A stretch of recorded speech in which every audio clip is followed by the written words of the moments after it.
Hey everybody, it's Lon.TV. The FCC is banning more tech. They started with drones, then they moved to foreign-made routers, and now they're coming for solar inverters, robots, and even your vacuum cleaner. Let's get to it.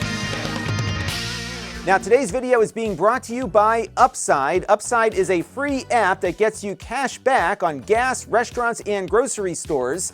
And they likely have cash back waiting for you at the places you visit every day, so you're leaving money on the table. The way this works is you pick an offer, you jump in and claim that offer, and you are good to go. You pay with your existing credit card, and you can still stack other benefits on top of that, including whatever local promotions are there, and of course your credit card points. The other day my wife had me fill up the minivan, and when I went to our regular gas station, it turns out they were on Upside, and I got $3.26 back.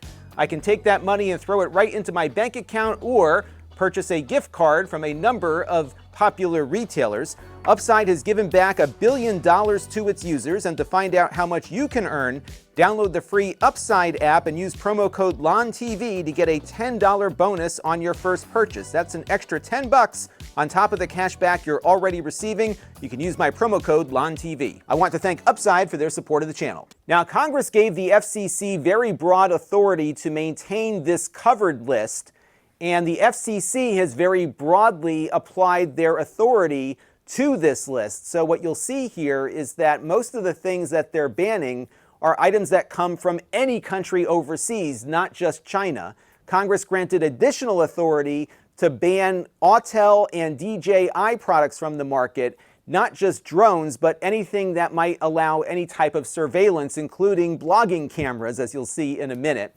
But you can still buy existing products that were not part of the ban. So for example, the DJI Mini 5 Pro here and the Mavic 4 Pro are sold on B&H right now.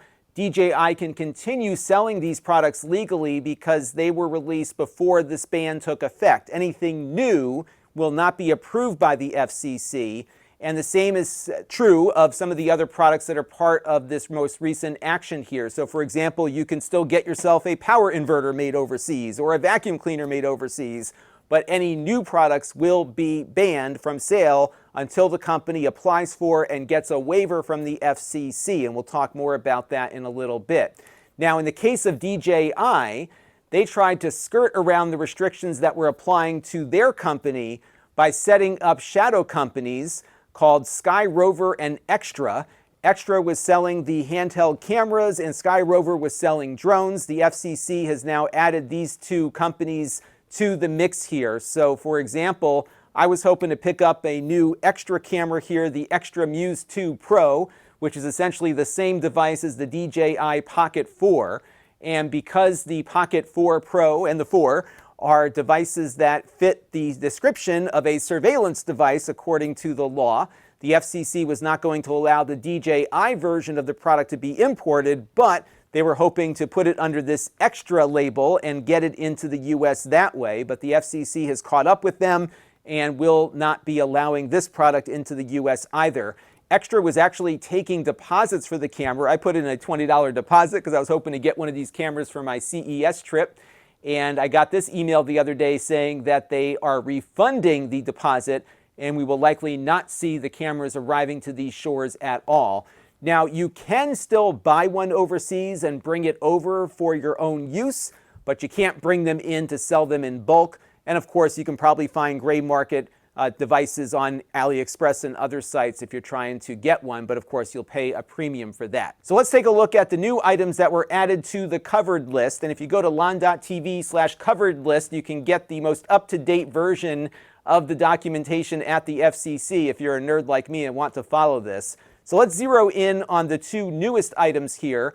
One was the power inverter and the other one is the advanced robotic devices. And what's interesting about both of these is that in many ways you might think of these devices as industrial only, but it is industrial and consumer in this case because the way they describe these things is so broad it applies to a lot of stuff. So for example, when we're talking about power inverters, we could be talking about an industrial scale solar power inverter, but we could also be talking about something like a Jackery, and in their explanation here, the FCC says they're concerned that these things are plugged into the power grid and they're also connected to the internet either directly or through a Bluetooth connection to an app on a phone, because you want to monitor your device and see how it is doing. And the FCC said that one of their justifications for this order came from an incident that appeared in a report by a company called Xtra, where a Chinese inverter company disabled inverters in the United States, United Kingdom, Puerto Rico, and Pakistan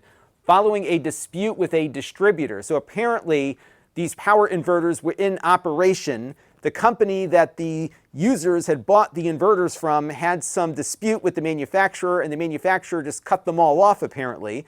And they're concerned that if this company could do this, perhaps if there was some kind of conflict, a bunch of inverters could be shut down that might be supplying significant amounts of power to the U.S. grid, which of course is overtaxed and very delicate, and that is one of the reasons why they're saying inverters should go through this regulatory process. But of course, this doesn't just apply to industrial scale inverters. It'll apply to the Jackery box that you've got on your desk that you might be plugging your fridge into during an emergency. And so as you can see here, the definition is very broad. A bidirectional power device or system that converts direct current energy, like you would get from a solar panel, to AC electricity, or converts AC to DC. So basically any of those plug-in power boxes you can buy.